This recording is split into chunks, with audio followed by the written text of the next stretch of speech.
Hey everyone, and welcome back to The Strategic Veteran. I'm your host, Adam Peters. And when it comes to transition, many veterans struggle with how to apply their skills in a completely new environment. Our guest today, Damon Darnell, has mastered that challenge in ways most could never imagine. Known as the drone boss, Damon has spent the last 45 years pioneering the drone industry, logging over 15,000 flight hours, setting world records, and helping thousands launch successful drone businesses. What truly sets him apart is his dedication to teaching others how to turn cutting edge technology into real world success.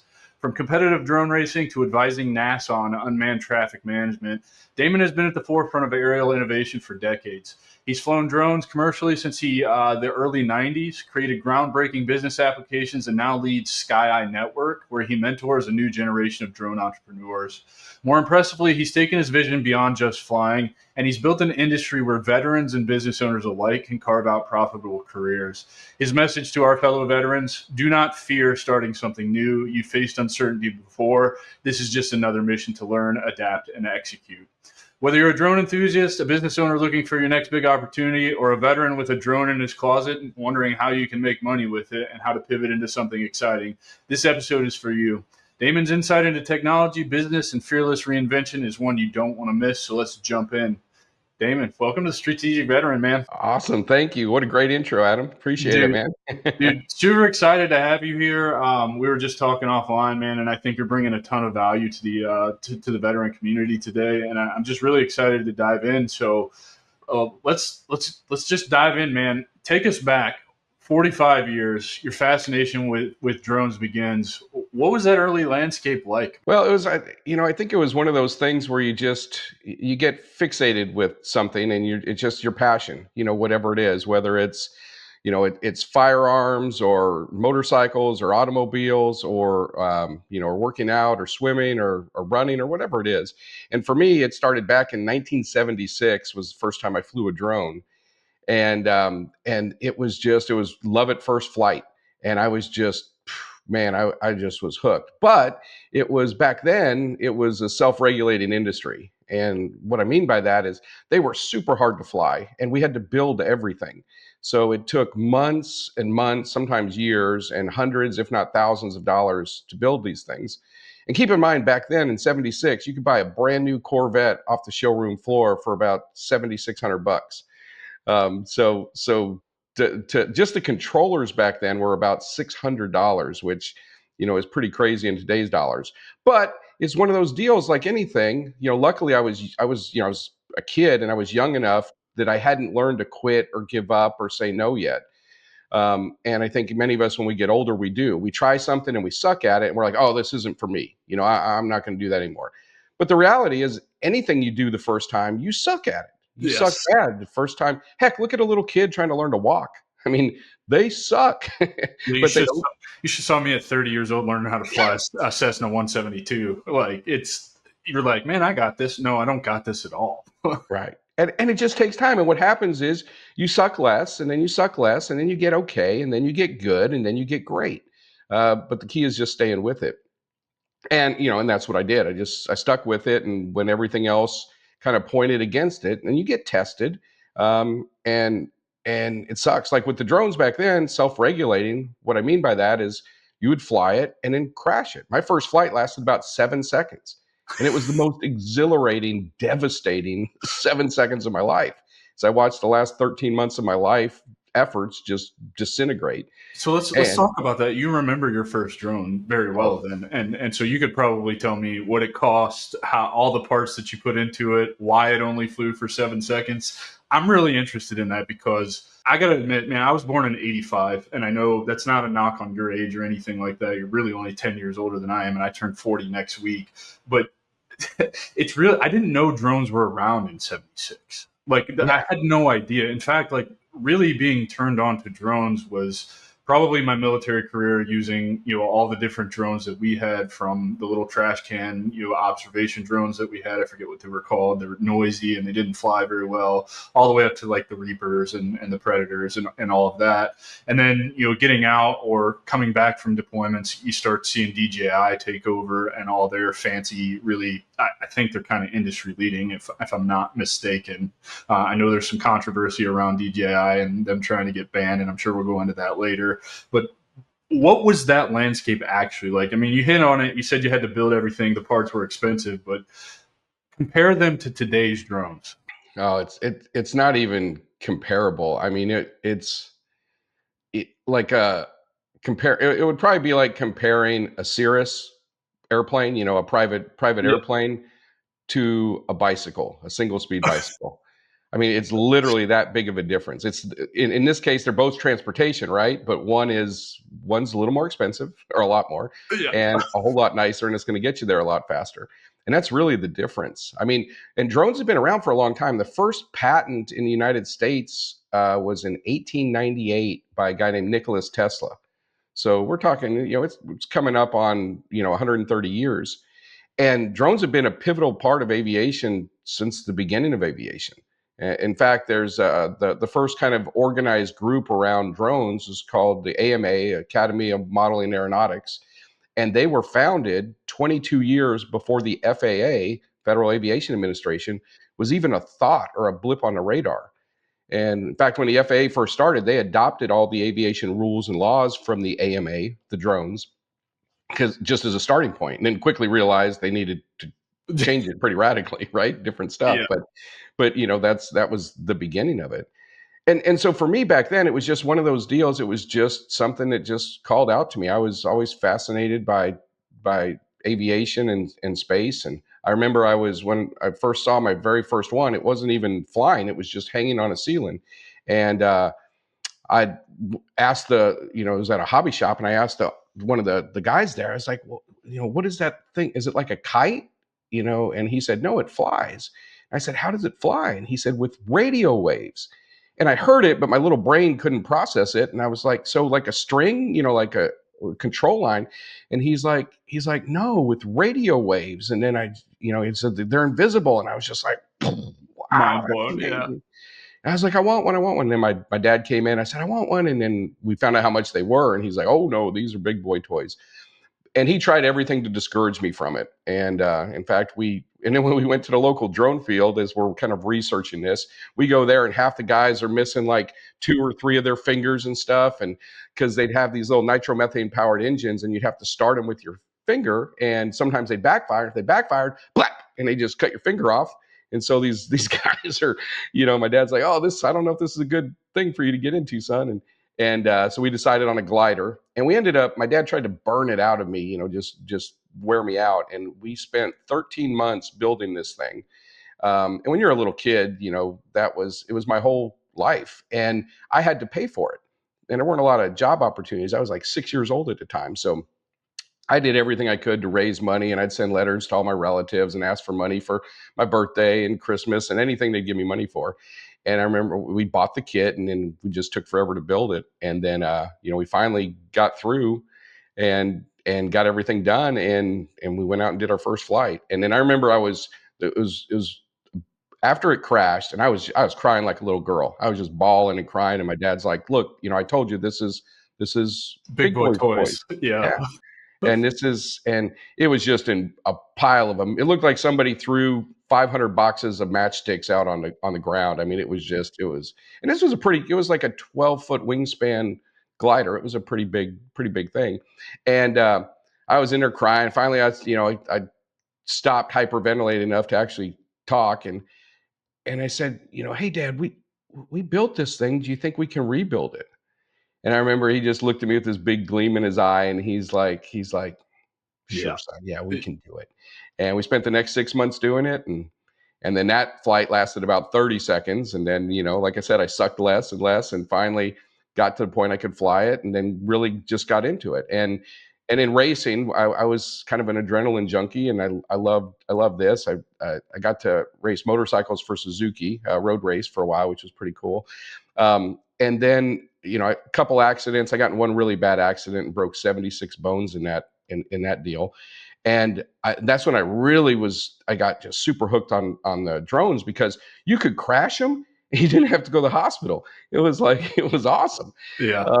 And those are most of the drones people are used to are like the little FPV drones, racing drones Yeah. that they hear now. But these back then, and we still race these today, they're a little bit faster, or a lot faster. They fly about 250 miles an hour. Sweet. and they pull about 48 Gs in the corners. So for your audience that knows what G forces are, 48 Gs is a lot, right? 48 times your body weight. Yeah, There yeah, you it's just insane. And so I got to represent the world team and been to lots of national and world competitions and set a few world records with that. And then the big shift for me, because it was always just a passion, and anything I think you're passionate about, whether it's basketball or football or baseball or mountain biking or skiing or whatever, it's like, man, if I could get paid to do this, it would be Yes. awesome. Yes. And I remember the first sponsor I got, I thought this was the greatest thing in the world. And, and then, but it didn't really pay much, sponsorship would basically just get you equipment and swag. And then I got my first commercial gig, and that was back in '93. And I was actually flying blimps inside stadiums, indoor sporting.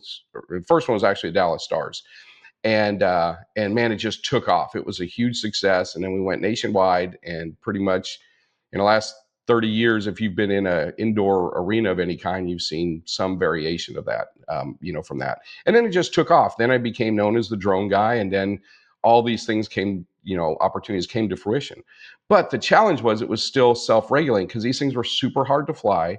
I'd teach people, people would want to get a commercial drone business started, but it took about 5 to 7,000 flight hours of experience before you were even competent enough to think about operating commercially. And most people, and there was no income opportunity, and it cost a ton. So it's, you had to really have just a drive and desire for it. And then DJI, as you mentioned, and in relation to how long I've been doing this, they're just a brand new blip on the radar. Yeah. But they were the first ready to fly drone, because even when multi-rotors came out, and multi-rotors, before this, we were flying like little miniature helicopters that we'd modify and put red red cameras on them, or DSLR cameras on them, and flight times were short. For a long time in my career, we were flying, our flight time was about 90 seconds. And so you had to really calculate your flight, calculate the flight path, taking off, landing, and getting the shots you needed to get. And they were super dangerous because if they hit somebody, they just cut them in half and killed them. So you had to be extra, extra careful. And then there was all kinds of other problems with them, interference and reliability. And sometimes they would just lose control for no reason from just interference. But, anyway, we fast forward, DJI comes on the scene. And at first, many people don't know, but they just made 3D printed parts for these multi-rotors. And what really made these multi-rotors kind of take off was the invention of these supercomputers that we all carry in our pocket, and having micro gyros and micro accelerometers in them, and brought the price down, the size down. And so these things started to become mass produced. And DJI made these little 3D printed parts for several years. They finally came out with their first ready to fly drone, or plug and play. You could open a box and fly it. And the thing was a piece of junk. It was just garbage. In fact, I've got probably 15 of them out in a warehouse in the shop there, because I'd have clients, farmers or construction people and stuff, and they'd find it and they're like, "Hey, you're the drone guy. We found this out in the field." And I'm like, "I'd never have one of these pieces of garbage. I build all my own stuff." And back then, I could build stuff a lot better than you could with that.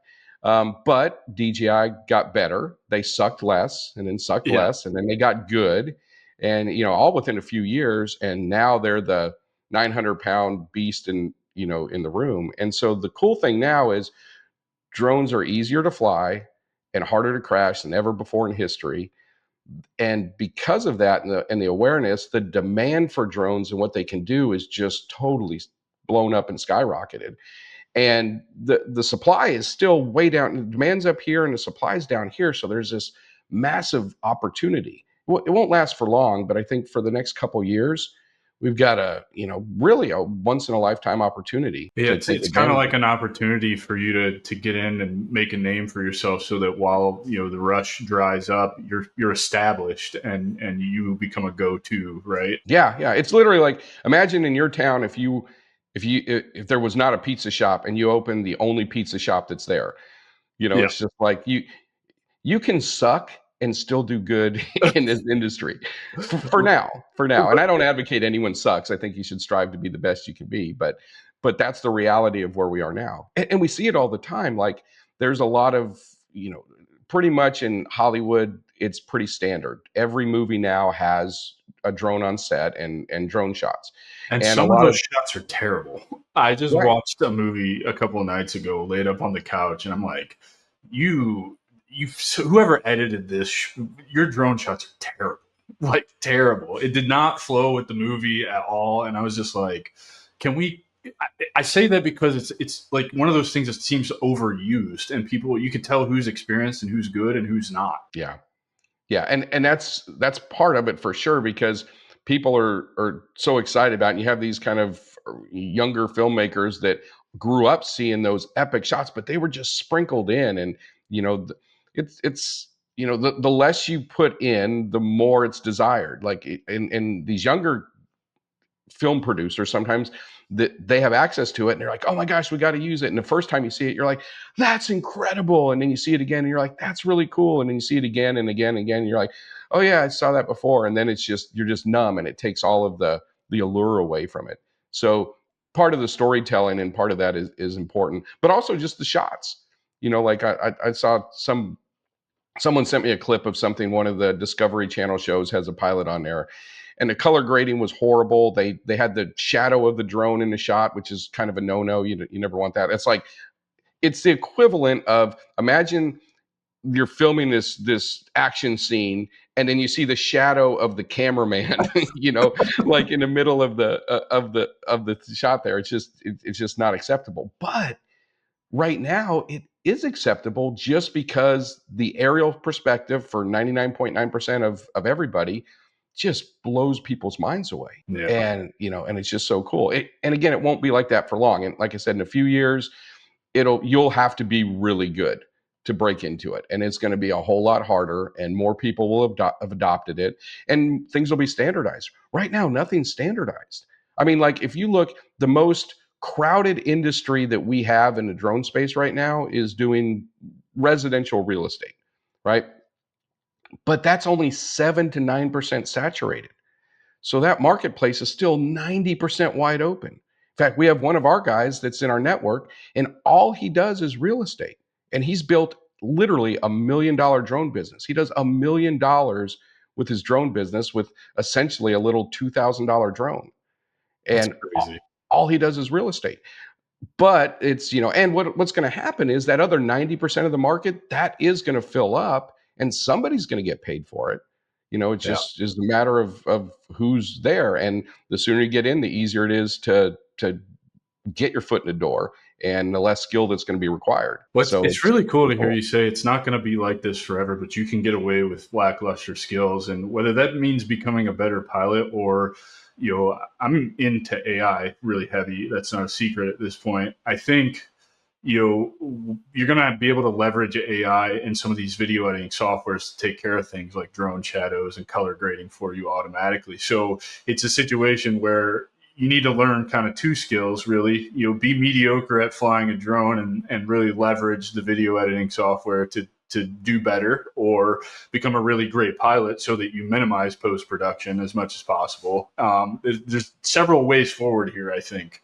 Yeah, I mean, there's so much opportunity. I mean, just some of the different areas that are going to be in high demand. Like, we've got an NDA with a small power company up in the Northwest, and these guys, they're not using drones in their inspection, but they know that they're going to be. They just don't quite know how or what it's going to look like, or the landscape of it. So what these guys have done is, for 2026, next year, they have set aside $200 million to explore incorporating drone inspection into their inspection process. I need to get a chunk of that. Yeah, and Like, it's just like, so we're consulting with them and seeing, right now, and a lot of these companies, these big companies, and very few people have actually done it, but they're looking at, okay, when we bring drones in, how are we going to do it? And they're looking at, most of them think, well, we'll just bring it in house and we'll hire a bunch of employees to run this. But the reality is, they don't, when it really gets down to it, and the potential risk and liability and cybersecurity and all that stuff, they don't want to bring it in house. They want to subcontract it out. mhm. But the problem with that is, subcontracting it out, they need 1,200 pilots. And how are you going to get 1,200 pilots that can follow the exact same workflow, the same deliverable, same equipment, and be reliable and all that stuff. So, that's one of the unique benefits we have with our network is we've got thousands of pilots, and we could easily create a certification, create the SOPs, and then manage the workflow. And it's just, we just pass that money on down to our network guys. But we're going to see several companies, not just power line companies, but solar companies and wind farms and cell towers and radio towers and bridges, dams and highways and buildings and all these opportunities on the inspection side. And it blows my mind that everyone's not using it now, because last year they had over 300 fatalities doing inspections, and wide range of from wind farms to cell towers, power lines, stuff like that. And the part that blew my mind on these stats was 82% of those fatalities, they were doing a routine visual inspection that a drone could easily do. And it's just, that's over 200 lives that were lost because we're not utilizing a technology it's already there and we could use it. It's just slow adoption. And, Yeah. and that's what happens. But once one company does it, then, it's just like dominoes, it's just going to roll out. It really And surprises me that more aren't using the technology, like the insurance companies are using the technology just to keep people off of roofs. I know that comes with its own problems, and claimants are having issues with, discovering proper damages or whatever. But I'm sure as the technology gets better, that will get better as well. yeah, well, and the technology is already better. Like, I mean, it's for like roof inspections, we Amazon now is anything that Amazon builds, distribution warehouses or shipping plants or anything, they require 2 drone inspections during the construction process, because the drones can pick up stuff, and the AI software that's analyzing all this data can pick up stuff that the human eye misses. We've had 7 roof inspectors go up, and they all missed things that the drones picked up. This is So awesome.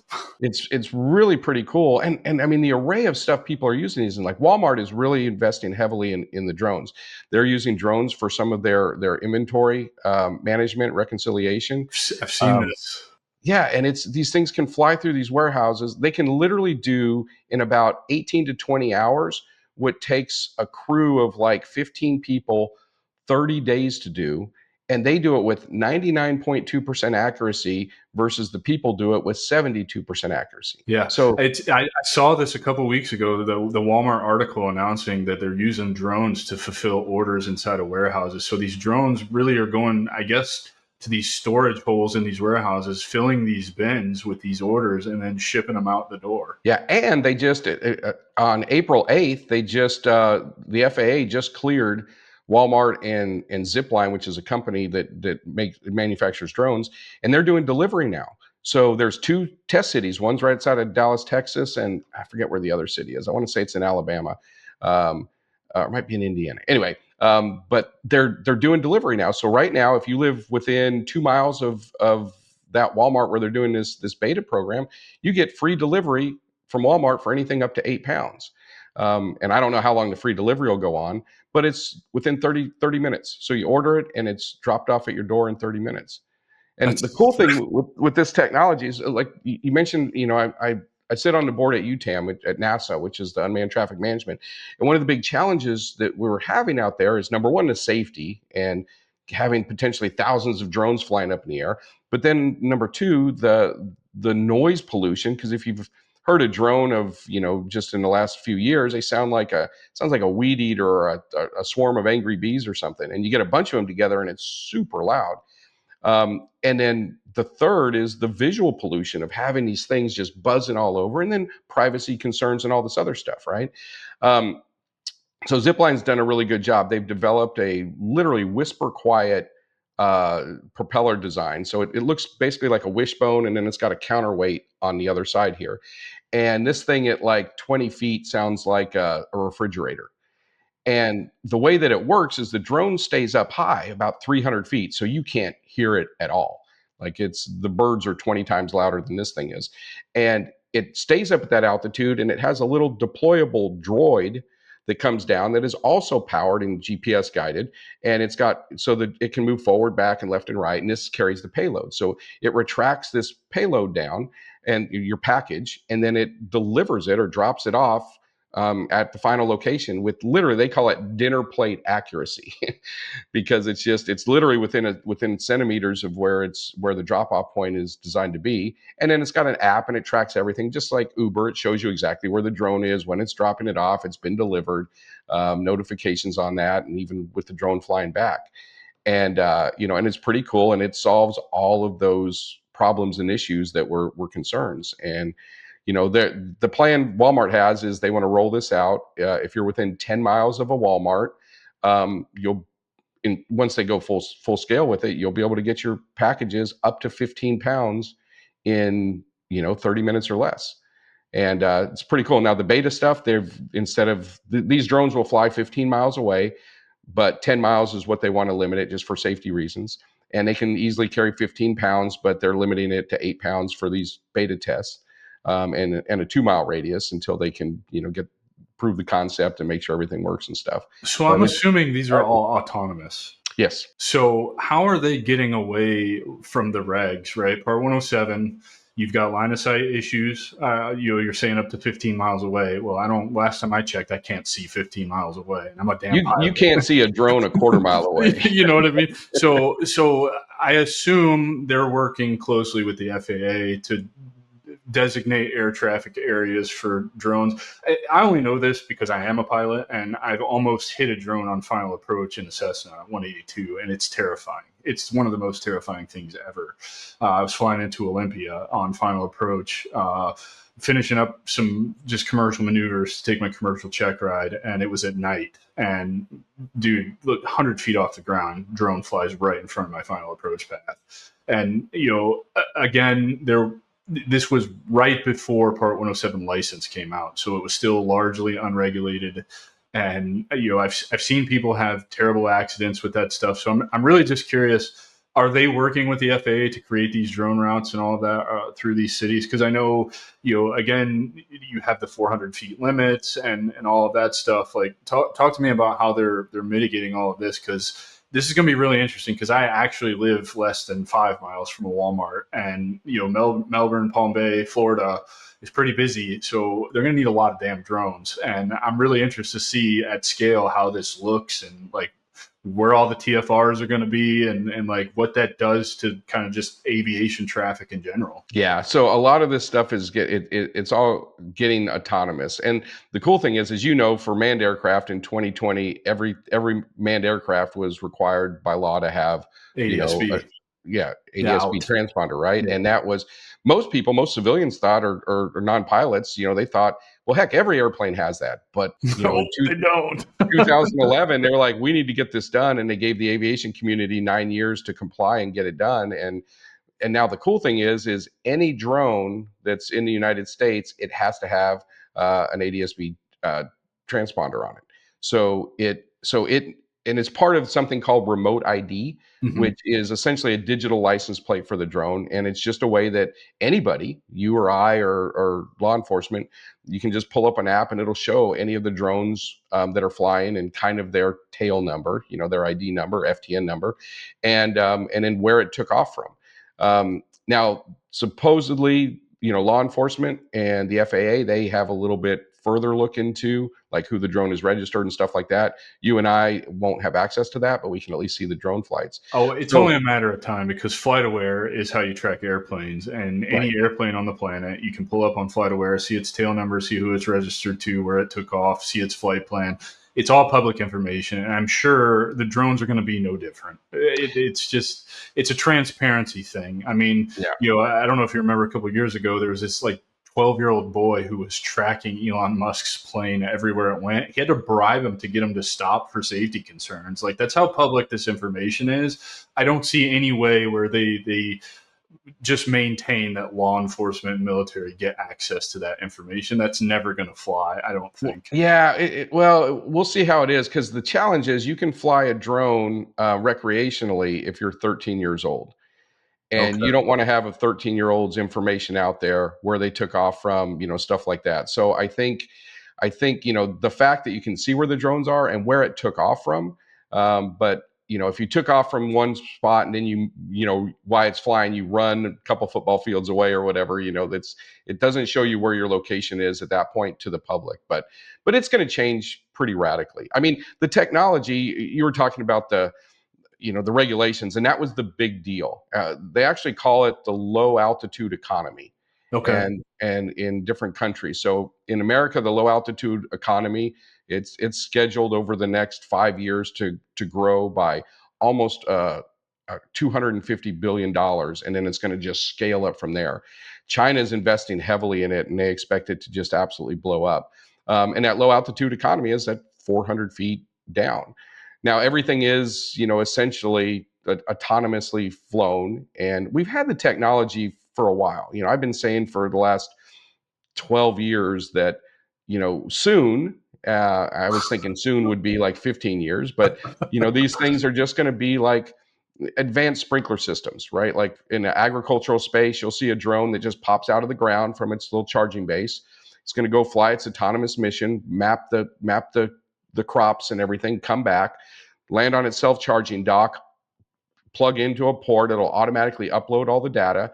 That data will be processed with an AI software program. All that will be disseminated out to the seeding drones, to the crop spraying drones, to the fertilizing drones. They'll all go do their little missions and come back. And then anything that needs to be done by bigger equipment will be handed out to the GPS guided tractors that are autonomously run. And the whole thing is going to be, it'll be a different environment.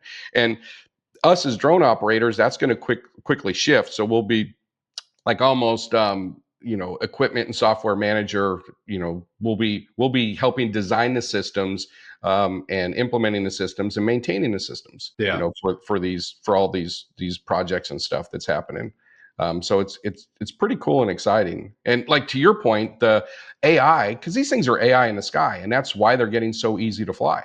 The like you said, the missions are a lot of times autonomous, and we have these things called waypoints where you can literally just put three-dimensional dots up in space, and the drone flies exactly to that spot, and it's repeatable over and over again. So we do this for our mapping missions, for progression flights, and even they're starting to use it in Hollywood, which has really changed the game on these cinematography drones that now incorporate waypoints, because you can have an exact flight where it starts here, it goes right under 2 inches under the scaffolding and right through this little narrow window. And now you've got a repeatable shot. So when a director says action, all the actors have cues and spots and everything they have to do. Sometimes you'll do 40 takes on something. And as a drone pilot, when you're flying that stuff, it's not the same. You're not in the same spot every time. And you can't get into some spots safely, consistently over and over again. Well, and the And conditions aren't the same, right? Wind's a big problem. wind's a huge problem, all that. But again, now with waypoints, the computer, it's processing things thousands of times a second, and our brains can't do that. And actually implement it to some kind of inputs and actually get it out there. I think this is awesome, man. I want to talk about really because the premise of this show is showing veterans how to transition better, and so I know you faced some serious transition issues just in probably, I would imagine, going from racing drones and competing to really turning this into a business, and realizing the potential for this market. I think it's probably fair to say you're probably the guy in the industry, right? Like there's probably not somebody bigger than you kind of cornered the market here. What was that like for you? And when did you actually realize, like, okay, I enjoy this a lot? I know you were a kid, teenager probably when you started racing, and really, this took off and you realized this was going to be something. But when did you really realize you could make substantial money and turn this into a comfortable living? Probably. So it was one of those deals like frog in the water, right? Like you don't know. I didn't really notice it until, I was like, holy cow, this is what I'm spending most of my time doing.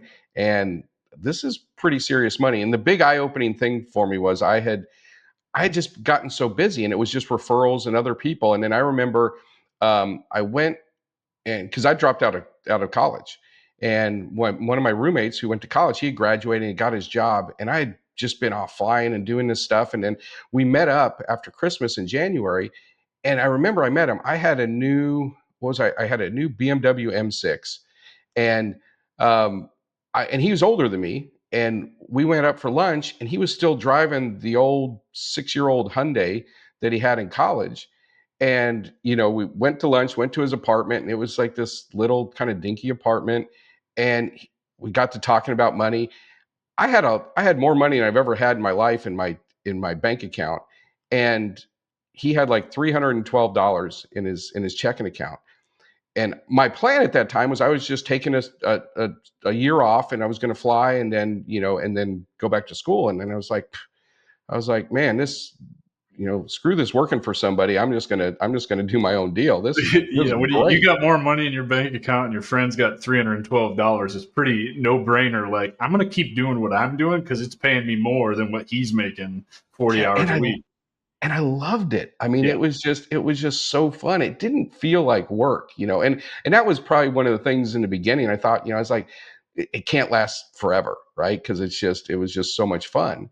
But it wasn't easy, because the big challenge back then is people didn't know they needed it. It's like that famous quote from Henry Ford, where he says, the quote that says, if you're find out what your customer wants and give it to them. yeah, And Henry Ford said, that's ridiculous. If I had asked people what they wanted, they would have said they wanted faster horses, right. because they didn't know. And when motorized carriages came out, automobiles, everybody, they didn't like them. It was a disruptive industry. Well, Everybody was kind of opposed to it. and I can relate to that a ton being in the AI space right now. Like, I'm at the very forefront of this. I confirmed that in early March. I think we talked about this in our first call when I went to the EBV thing, and I felt like I was behind.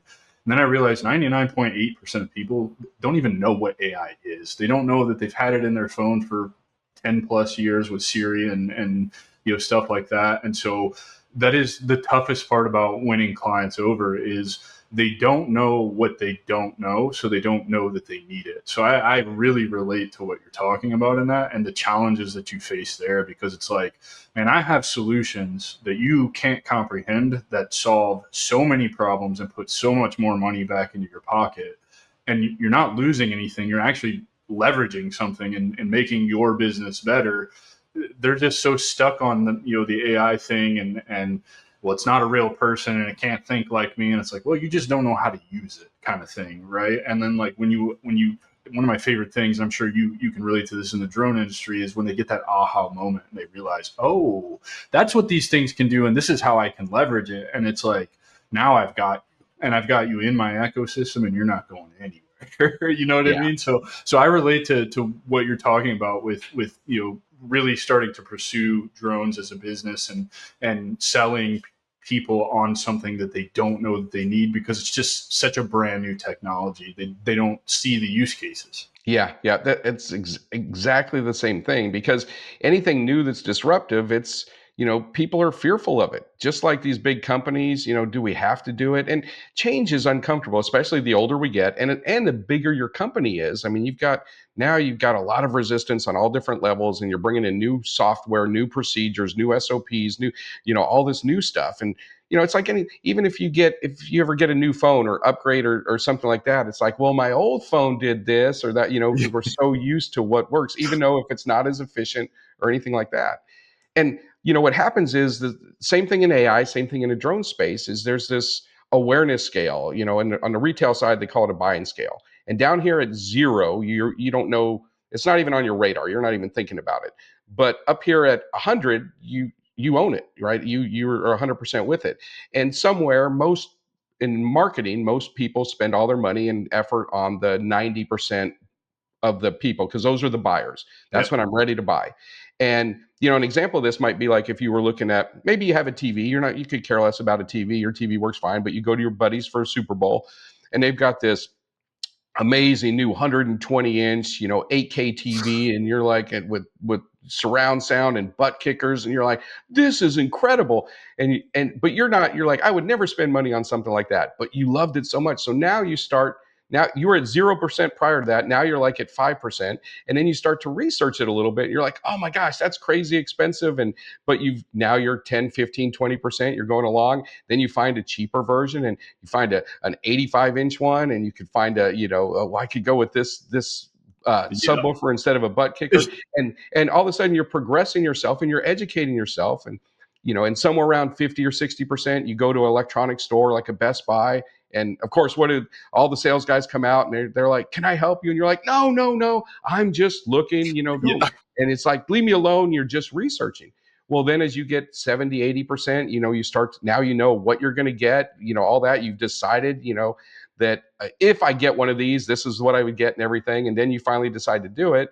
And if you go into the store, that's when it's always hilarious, because you go in and you're like, you know what you want, you're ready to buy it. And you're like, hello, is anyone Yeah. around? Does Yeah. anyone want to take my money? Like, you can't find anyone to help you at that. Yeah. But that whole process, and that process can take years, or it can literally take, just a few hours, depending on what it is. And that's part of what we have to do with educating on the AI side, and realize that it takes time, because sometimes our first introduction to either drones or AI is they never even thought about it. And so their brain has to slowly wrap around it. And then all of a sudden they start to see things subconsciously that they never saw Yes. before. It was always there. Exactly. I totally relate to that. Like, until I started automating and really diving into AI automations and solutions, right, as an AI company to fix issues with this podcast, right? I'm a one-man operation.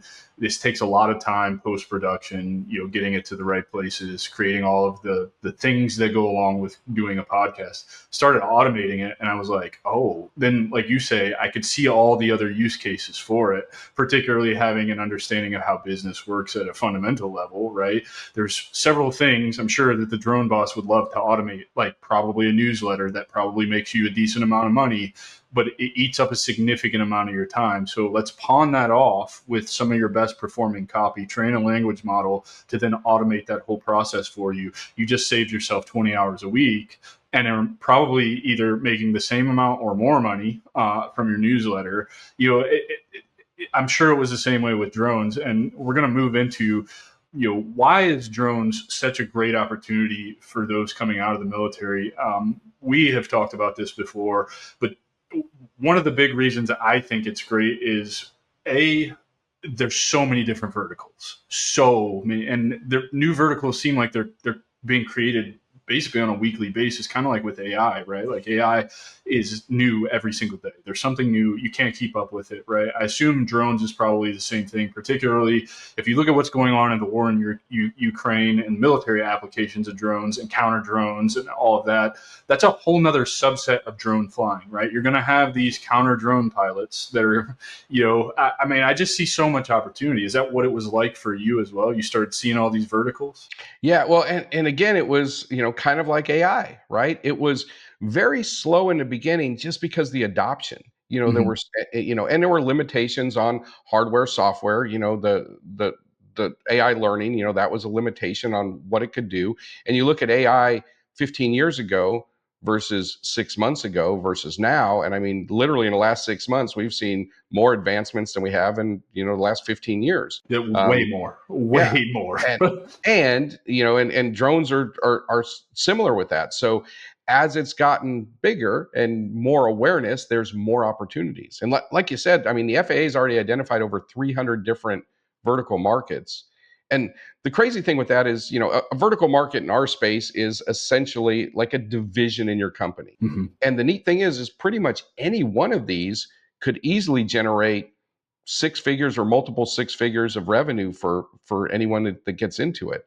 And there are more, like you said, more being discovered every day, because twofold. Number one, the awareness, and people know whatever business they're in, or whatever niche they're in, they know intricately all the stuff that they do and all the challenges. As outsiders, we don't know their business as intimately as they do. And once they start to have their eyes opened up and start to actually experiment and play with this stuff, they're like, oh, wait a minute, can it do this and can it do that? And it's like, well, I don't know, we could try that, and then develop it out, and build it out, and it creates all these other new opportunities, which is, really cool. But that's also, like you mentioned, how frustrating it was with AI and getting getting people to understand it and to embrace it. And that is really the key of where all the opportunity lies. Because So when there's frustration and when there's resistance, that's where all the opportunity is for those that are willing to take advantage of it. Is it frustrating? Yeah, because half the people you talk to, they're looking at you like you have three heads, or they're like, well, we never used this before, or we tried this last year or 6 months ago or 2 years ago and it didn't work, and so we're not doing it. But that was different. That was a different lifetime, yes, in the yes. development space and stuff, right? And it probably wasn't done right, because back then, if it was done right, you could have reaped some massive benefits. Well, And and the so, lesson that you're saying here for those that are listening or watching is, look, it is frustrating when the awareness is at such a low level, but your opportunity is never going to be higher if you're willing to grind. yeah, And that's really it, is you have to be willing to grind, which is why I think drones is a great opportunity for those of you getting out. Half of you probably have a drone laying in your closet that you got as a gift for Father's Day, or you picked one up because you're like me and you like tech and you're curious, and I don't know, it's fun or whatever, but you never really use it and it collects dust. You've never really thought of it as an opportunity for a career path or to own a business. I really just think that, like, you're built to grind things out. You have all of these unique high leverage skills: problem solving, adaptability, leadership, all of those, discipline, the big one, to come out and to take that drone out of the closet. We're going to get to, the course that you have, which I think your course is probably the best one on the internet just because of how you market it. And I don't think it's a gimmick. I think it's probably actually true if you follow the roadmap. But your course is Friday, Saturday, Sunday, and you claim, your words, not mine, that you can make money on Monday. yeah, yeah. And That's and if, so if you follow the plan, right? if you You got follow, to have. I said that, I Yeah, did yeah, say that, and yep, so you did. this is why I think this is a unique opportunity for people getting out, service members who are in transition, because the biggest, I actually got a DM from a guy this morning in the logistics vertical, and he is working a logistics job. He's being treated like shit. He's being talked down to. He's not being valued. He hates it, but he wants to go out on his own and start a logistics business, but he's got a wife and 3 kids, so there's not a lot of disposable income. Right, that's probably the most common situation for those transitioning service members. I'm an outlier in that because I don't have kids and I structured my finances to allow me to do this indefinitely. It's not the most fun because there's not a lot left over, to go do things that are fun, but that's the grind, right? That's the price I'm willing to pay. And so if you can come up with the money, because your course isn't that expensive, I think it's like $200. I know you got $200 laying around. Go through the course Friday, Saturday, Sunday. Follow the fucking plan and make money on Monday. I've done 120 of these. I've talked to several other business owners with opportunities. This is the lowest barrier to entry to making money and starting your own business that I have come across in all of the conversations I've had with all of the amazing people who have opportunities on. Awesome. Well, thank you. And I feel the same way. I mean, obviously, that's why I'm so passionate about it. And we just dumped 3 days into teaching everybody what they need to do. And it's funny because well, it's not funny. It's, if you look at it, it makes sense. But guys, veterans and guys with military backgrounds, they do better than normal civilians. And I think the two biggest reasons for that is, number one, like you said, is just the discipline. They just you'll just grind it out. You'll just do it. And like I said, no matter what it is, I mean, all the support, everything, I could do everything to help you. The first time you do it, you're still going to be scared or uncomfortable, if you want to code name it. But you're not going to feel 100% confident. And so you just got to suck it up and do it. And civilians have a hard time doing that. They give into that fear. They make excuses. They bow down to it, and they just put things off. The other thing is, part of that, to get away from that fear, is they're not good at taking orders, following the plan. They're like, well, I know you said to do this, but what if I do this instead because it makes me feel better? Well, Good idea if Ferry visited them and they want to fucking change your fucking roadmap and try it their way. Yeah, that yeah, happens in the military. Oh yeah, yeah. And then what are the results, right? it never works out, Yeah, it ever. never Yeah. does.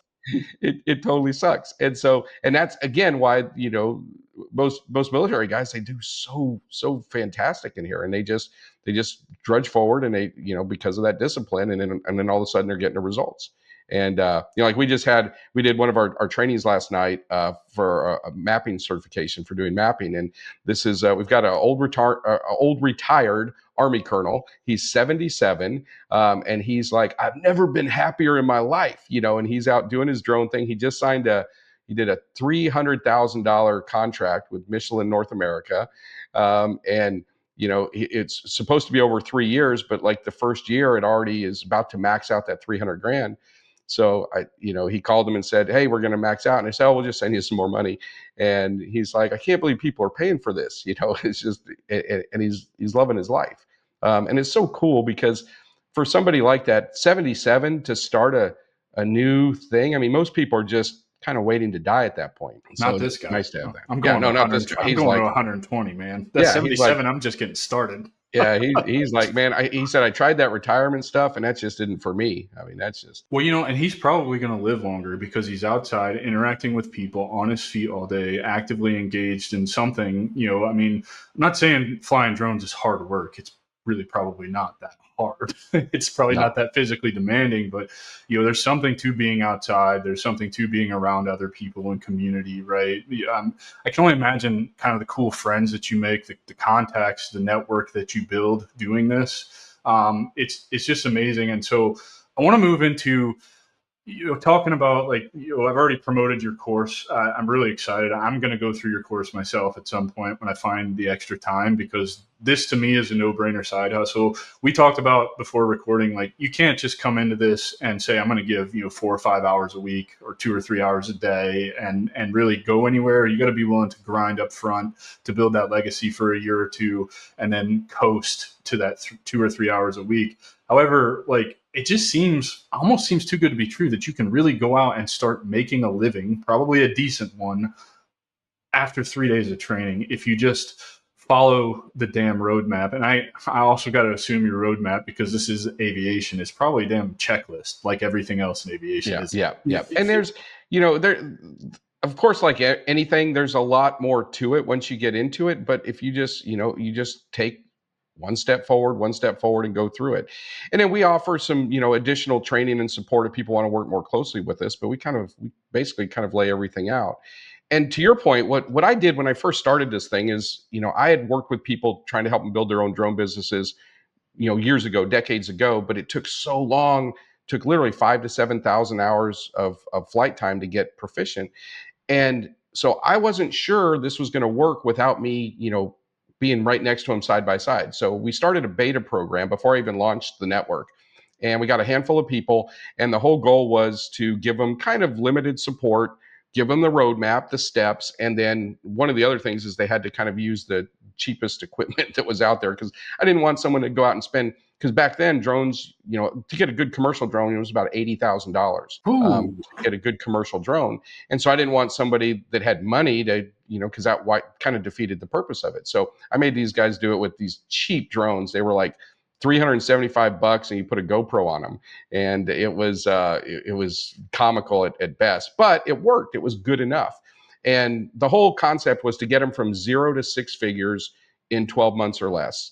And the challenge was all of them but one did it part-time, meaning they had full-time jobs or they owned their own business and they were running a full-time business. One of them did it full-time, but everybody else didn't.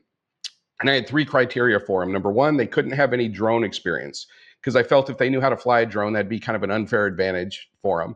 2, they couldn't have any photography or videography experience, because again, I thought that'd be an unfair advantage.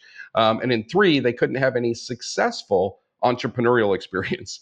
And how I defined that was they could have never earned more or netted more than $42,500 in a year. Because I had some of these guys that did, they had a plumbing company or an HVAC company, and they do $500,000 a year. One of the guys had one of those home theater, low voltage businesses, and he'd do $500,000 a year. But after paying, he'd do a $35,000 job, and after paying for everything, he'd make $1,800, and then it took 30 days, and he drove back and forth, and all that stuff. So he'd net out the year at 25, 30, 32 grand. And anyway, that was the goal, to net over 6 figures. And man, at the end of the year, all of them hit the mark. and Every single one of them. every single one. And I 100%. was, That's incredible. and I was kind of, it was one of those kind of signs from God, because it was like, I don't know that this will work, and it's probably not, and da da da, but man, it did. So I was like, all right, let's do this, let's roll it out, and we just went full steam ahead and just started supporting everyone. And the cool thing is the network. It's like we hear, especially from our veterans, is our network is like the closest thing that they've ever experienced after leaving the military, that brotherhood and knowing that someone's got your back, and someone that's there. And and I wasn't in the military, but just hearing the stories and connecting with these guys, that just it just means the world to me, what they've created. I don't want to say because they're the network, right? They're what do Well, it. and that speaks to your network, because a lot of networks, kind of like yours, what you'll find is a lot of competition. Nobody wants to collaborate. And it sounds like Yeah, it's if you've got a total group of opposite. veterans telling you that this is the closest thing that I've experienced to getting out, that tells me that there is a lot of collaboration going on. There is a lot of people, hypothetical scenario, I join the network today and I want to go make money, next week. I could probably reach out to people in the network who could land me some kind of contract or something to just help me get started, is what I'm assuming is probably happening in there. Yeah, and there's all kinds of sharing of jobs, where guys will get jobs, and they're passing them on, or it's an area, or oh, that's that's a 20-minute drive for me. I'm not going to go all the way over there. Let me get turn it over to this other person and recommend. And there's all kinds of deals that go back and forth. And like a quick story I'll share with you. We had one guy that came in and was kind of following a roadmap, built up. He was doing really well, built up a really good real estate business. He was doing about, I think it was around 15 grand a month at that point. And then he had hired a independent contractor, a videographer, and this guy brought him a deal to do a music video for this guy. For a famous, actually a guy named Blake Shelton. You might have heard of him, a country music singer. And so he got hired to do it, and he calls us in a panic, because he's like, I just started my business, 4 months ago, and I got this deal, this opportunity. I want to pass it off to someone in the network who can take care of it and know that he's taken care of. And I got a hold of my wife, and she's a business growth consultant, and she's really does a lot on the scaling and growing side of business. And so she's like, Greg, you can do this. He's like, it's like, with all due respect, you don't understand. I don't even have the drone that's required for it. And anyway, they wrote me into it. And we're like, dude, you can rent that drone. And he didn't have enough belief in himself, but we believed in him and knew what he was capable of, and the technology of the drones. And sure enough, he landed he said yes, and he rented the drone, and they went out and did this thing. And because of the drone work, this was a few years ago, but it was a song called God's Country. And it got nominated for Country Music Video of the Year because of the drone footage. And it was supposed to have 3 aerial shots in it, but they ended up putting 12 of them in. And then, of course, now this guy does. I was going to say he gets a label because now he's a CMA Country Music Award nominee or some shit like that, right? It's a credential that he gets to add to his business for the work. And his confidence shoots up, his business blows up, goes crazy. He gets to be friends with I forget what's Gwen Stefani, I think. Yeah.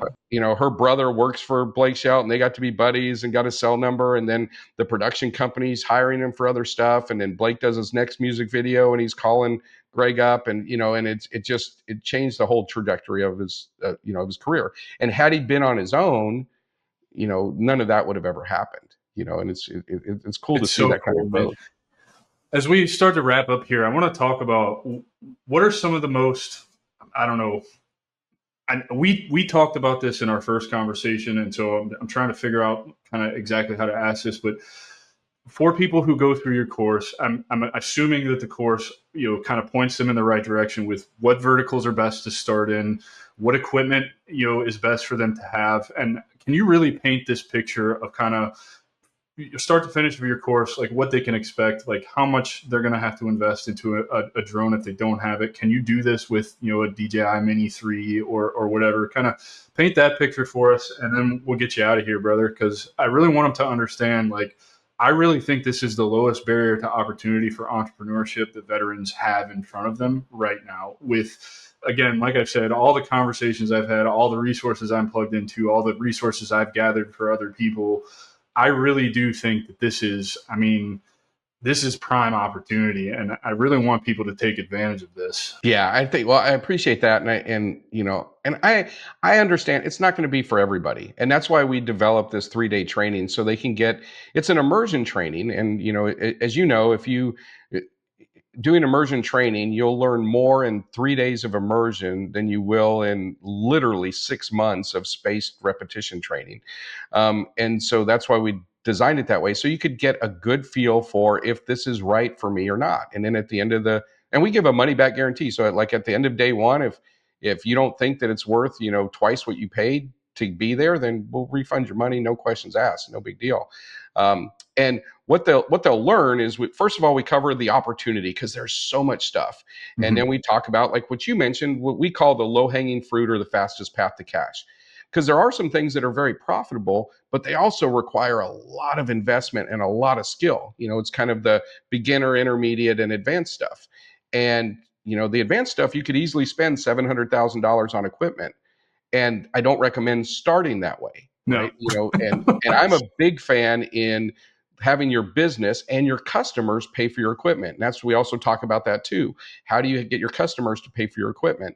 And so starting out with the beginner stuff. Now it's not sexy, but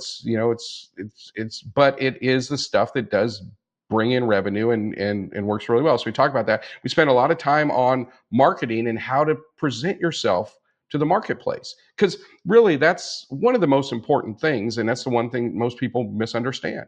If you go into like the proverbial elevator pitch, if you walk into an elevator and you've got your little shirt on like the drone boss, and I get in the elevator and I've got this incredible client that they're considering drones for doing their power line inspection, for example, and I get in there and he goes, "Oh, the drone boss, that's cool, what do you do?" And it's like, "Oh, well, I've got a drone and it shoots, 4K at 120 frames a second, and I get aerial pictures and aerial videos." And the guy's like, "Ah, yeah, that's cool. Yeah, I got my nephew one of those drones for Christmas, man. It's cool." And that's how most people present themselves to the marketplace and to the world. It's kind of the obvious stuff. Well, of course you take aerial pictures. You have a drone. That's like, asking a plumber, "What do you do?" It's like, "Oh, I fix leaky sinks and toilets." It's like, well, duh, you're a plumber, right? But if that same thing is flipped and you know how to properly market yourself, when he says, "The drone boss, what's that? What do you do?" And say, "Oh, well, we help companies make more money, introduce efficiencies, and in many cases actually save lives by using aerial data collection." He's like, I need that immediately. "Yeah, tell It's me a buy more. What signal. is that?" Yeah, and it's a Yeah. totally different value proposition, but you got to know how to do that, and so we spend a lot of time on that portion of it, and then actually pulling back the canvas and lining out. These are the steps you do. On the low hanging fruit, there's several different ones, but we take one of them in particular and we peel it back and say that you're going to do all these steps, go through this, and we make sure that every single person there is 100% confident that they can go out and literally do that on Monday, provided they have their drone and their 107, or they're going to go out and hire a pilot that has their drone and 107. And we talk about that too, because some people, they're like, "Hey, I want to start a drone business, but I don't care about flying it." It's like the CEO of Delta or United Airlines. They're not pilots, but they just hire a bunch of pilots and they do pretty well. Yeah. Yeah. So kind of that same thing. So that's really, I think what it's designed for, and to see if you want to go further and farther. And the best part is like you mentioned about the drone, the little mini, like a Mini 4 Pro or a Mini 3, it's good enough. It's just like right at that threshold where it's good enough. I mean, so if you had one collecting dust in a closet, you could get by with it to get you started, to make you enough money to go buy something that Absolutely. is better, right? And that's kind of the whole point of this. And so, I'm thinking right here, like, go through the course, go out Monday, follow all the steps. Worst case scenario, I see you're walking away with like $500, right? Like probably on. A lot more than that, but yeah. Okay, so see, so you're going to land your first client with these low hanging fruits, and the man himself, the drone boss, is telling you, if you follow those steps, you're going to make a lot more than $500. Like, I Yeah. don't know any other opportunity that I've talked to on this show or that I've come across where if you just swallow your pride, get out of your own way, and grind for a weekend, you can go make almost 10 times your investment on Monday morning. Yeah. Yeah. And of course, now, disclaimer, I can't provide any legal, any income claims and all that Of stuff. Of course. But we have had people that have made, and you'll get to, if when you come to the event, we usually have lots of people that pop in that are in our network that share their stories and where they were. And you hear these things, and some of it just sounds ridiculous. Like, how is that even possible? But yeah, it's pretty cool and pretty crazy. And to your point, I'm a big fan of starting where you are with what you have. So even if you have something that's not as good as a DJI, Mini 3 Pro or a Mini 3, get started with that. As long as it's capable enough and you're comfortable enough flying it, get started with that and then go out and do it and go to a newer level. But if you're going to buy it, rather than see you spend $700 or $800 on a subpar drone, I'd rather you spend $1,100 on a drone that's going to be a lot better if you're spending cash. But if you got a drone, man, just use it. I have a whole list because I've spent hundreds of thousands of dollars on what drones not to buy. And so I've got this whole list, and it's like, and people are like, well, I have one of those, so I need to throw it away. I'm like, no, if you have it, use it. It's like if you're doing Uber Eats and you don't have a car, but you got a bike, it's better than walking, right. So ride the bike, Yeah. Is there one drone that stands out in your mind that's kind of versatile that you can get by with for quite a while? Or the best drone on the market right now is definitely the DJI Air 3S. Yeah. That is the best drone for the buck that you can get right now, and it'll do 99% of everything that you need to do. Even on some of the more intermediate and advanced vertical markets, it can at least do a proof of concept on it. So then you can then have the client pay for the more expensive $700,000 drones. yeah. When you get there. Yeah, definitely. And that's and now there are some challenges with DJI. They are, they're the big 900-pound gorilla in the space, and there's some challenges getting them in America with the tariff stuff and the customs stuff that's going on now. But there's always these challenges. What I want everyone to understand is that, again, because there's this unrest, it just creates more opportunity. And these drones are just tools. So everyone's like, oh my gosh, well, what if DJI gets banned? Well, what if they get banned? It's just a tool. If we can't get Craftsman anymore, which we can't because Sears is gone, right? Then we go get something else, just get the next tool.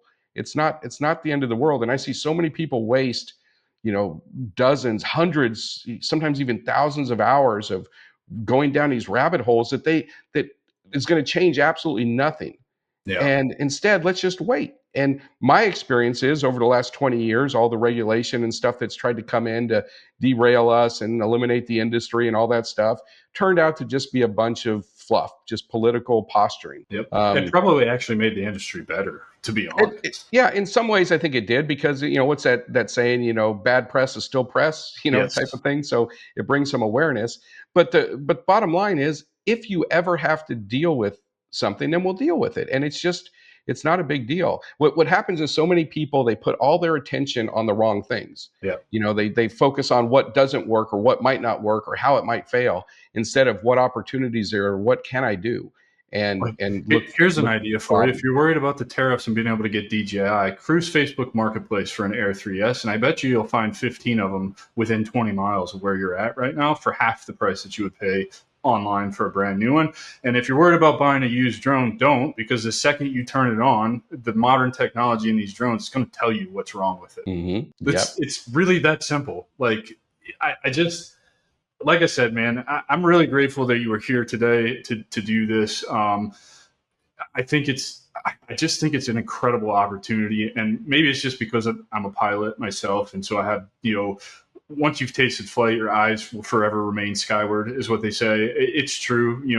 I'm blessed enough to live on the Space Coast, so get to watch rocket launches from my backyard, and the airport's not too far from here with a flight school, so I get to see them, in the training areas, flying over the house all the time, and so I'm always looking skyward. So I think that's why I think this is such an incredible opportunity. But just given entrepreneurship and opportunity for entrepreneurship, I really haven't come across anything better, because everything else really requires you to build some kind of personal brand or have some kind of online presence. I think with this, getting started, probably by the end of the day on Sunday, you could set up a pretty quick Facebook ad for $25, and probably land a couple clients, if not just one. So, minimal investment to get started. Don't need an audience. It doesn't even really have to be that targeted of an ad, I wouldn't think. You've got all these Facebook groups, local Facebook groups, and Nextdoor apps, and all these other things where you can, set up ads for yourself. A lot of them are free, to just get yourself out there, to market yourself.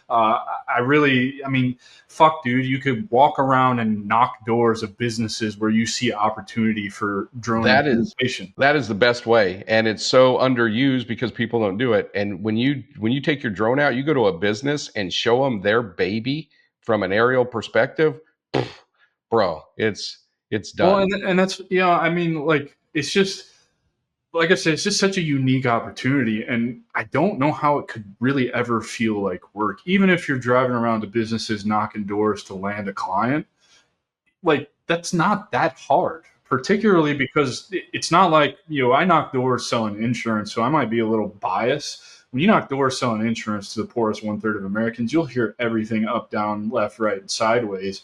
I think knocking business doors is going to be a lot different. One, because you're walking in there, they're immediately going to think you're a patron of the business. They're not thinking that you're there to sell them on anything. So that hostility level's already down.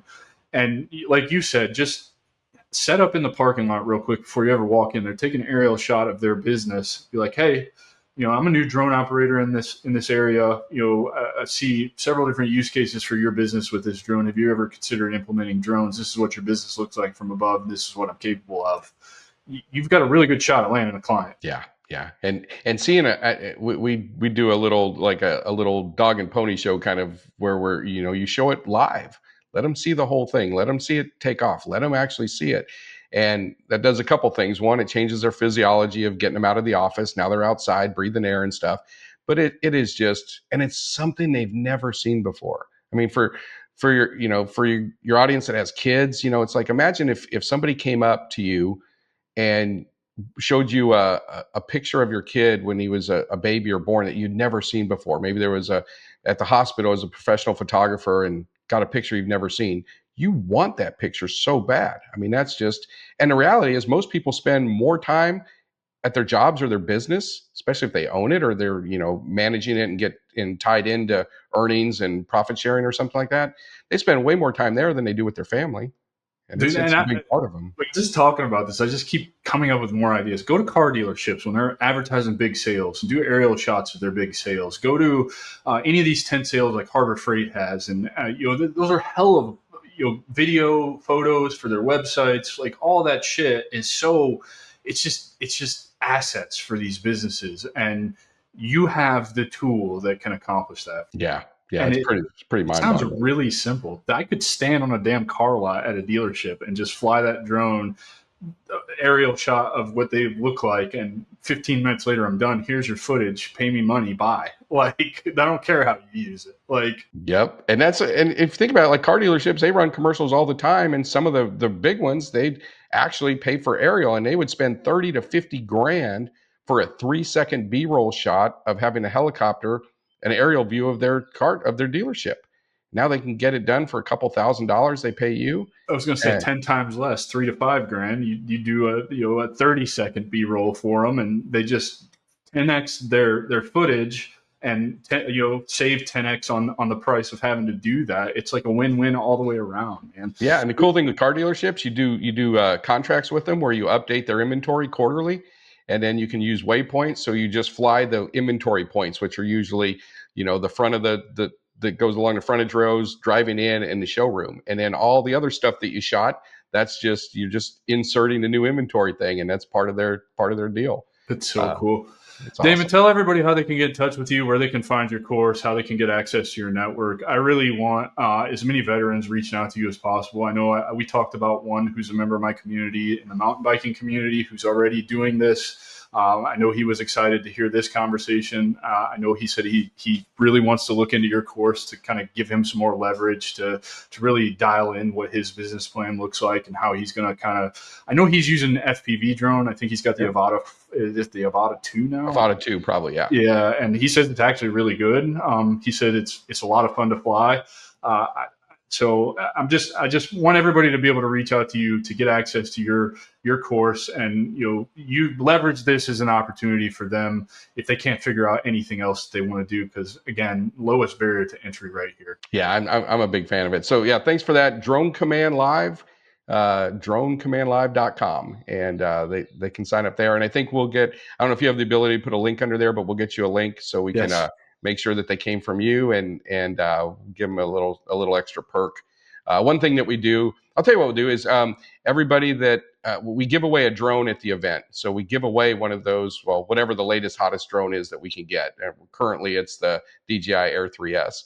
So we give one of those away, and everyone gets a free raffle ticket when a chance to win. But for your audience, anyone that clicks on your link down there, we'll make sure that they get an extra raffle ticket, so it'll double their chance. Hell yeah, man! Do that. So I appreciate that, brother. You bet, man. That's awesome. Thank you so much. Yeah, no, thank you for being here, man. I really appreciate it. Really great information, and I really feel like you gave enough value here that they could really go out and get started tomorrow with the examples that we gave. It really is not that hard. It just takes getting uncomfortable, knocking some businesses' doors, and you could brute force this and figure it out. You don't necessarily. I'm not trying to stop people from buying your course, because I know the course is a game changer, but you could save yourself the $200 if you already have a drone, and just listen to this conversation and implement some of the things we talked about and trial by fire it and go make money. I guarantee it. I guarantee you can do that. And in fact, why don't I just challenge you right now? If you have a drone and this conversation interested you, I'd love for you to comment on this. Let me know if you've made money with your drone just from listening to this conversation, or if this has sparked ideas for you. I'll be sure and pass that back to the drone boss himself so that he can leverage that for his business as well. But I really think it'd be an interesting experience to see if you can take what we've talked about here today, as vague or as detailed as it may have been, and go implement and make some kind of cash. I don't care if it's $1. I don't care if it's $50, or if you make $500,000. I want to know about it.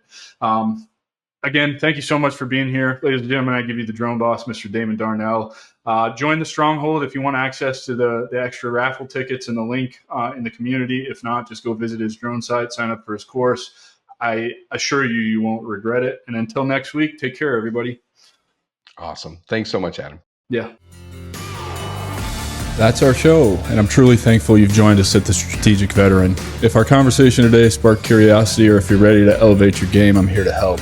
Visit thestrategicveteran.com for exclusive show notes and resources, or to book a coaching session directly with me. Take a moment to subscribe to our podcast and share your review. Your support makes all the difference. For more insights and daily strategies, let's connect on LinkedIn and keep the conversation going. Remember, this isn't just a podcast, it's your strategic advantage in action. Until our next rendezvous, stay bold and continue the mission.